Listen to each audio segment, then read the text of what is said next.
All right, so what I'm going to do is I'm going to create an event. And remember, we like it better when you double click, not single click. Remember, single click gives you this option.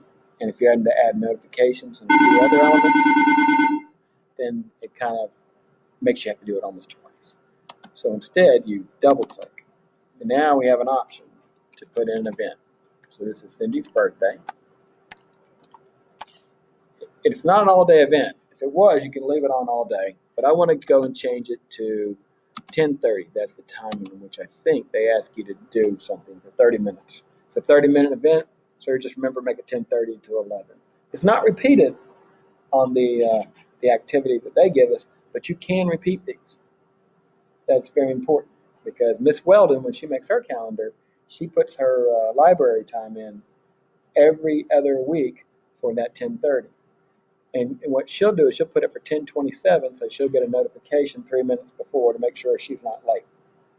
She does it for PE, she does it for bathroom breaks.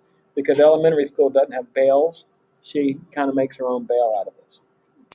So here's what they're going to ask you to do on the birthday part here, or whatever event you're putting in. It's going to ask for you to put in notifications. They're going to want you to put in 2 notifications. One is going to be a day in advance, one's going to be like an hour in advance. You'll notice that you have notification, you have email. They want you to email yourself a day in advance and a notification 1 hour.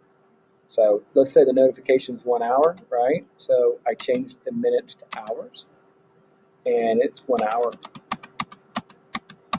See that? And then you add a notification, and this would be the email, maybe 1 day. So you see what you're doing, you're fandangling the units and the time components. Next, you got to make sure you're on the right calendar. Okay?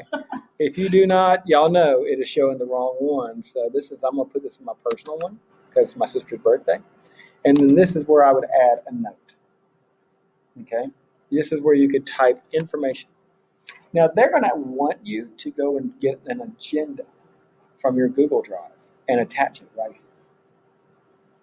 You're like, they want you to take Bob's agenda and put it right in the note. You're like, well, let's see how hard that is. Watch. See the attachment? They're going to have a fictitious drive with all the agendas already in there. So you're going to go to My Drive, and then you're going to type agenda, and it'll show.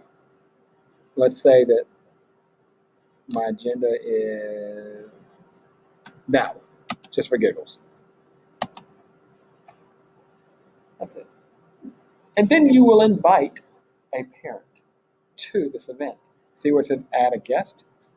You'll click right here, and you'll invite. Let's say I want to invite Gary.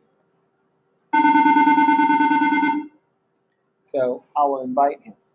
If I hit save right now, he'll get invited. I don't want to mess with him right now. You don't, because you don't have one in your Google Drive.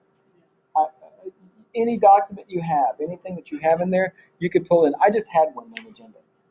But you will when you're in your test, because they're going to give you fake stuff. Once you see it, you're like, I understand now. Thank you. And in fact, they'll be like, you're going to invite Nick.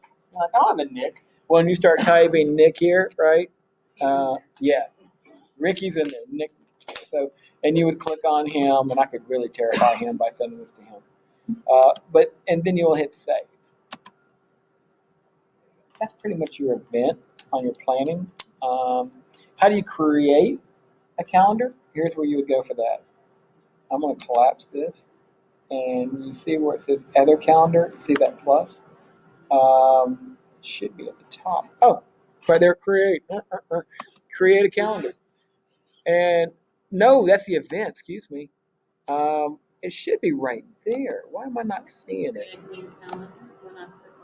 It did? When I clicked on the plus, it says create new calendar. Look at you, and there it is. Because up there, when you're looking at where it says calendar, I think it doesn't even have Other. I think it just has calendar. So you create your new calendar here, and they're going to say name it. Then you're going to name it Parent Calendar. It's going to be very direct. Description, they don't care. And then you're going to hit Create Calendar. And that's where you're going to add your event. They're going to give you a place to go. So can I ask you a question?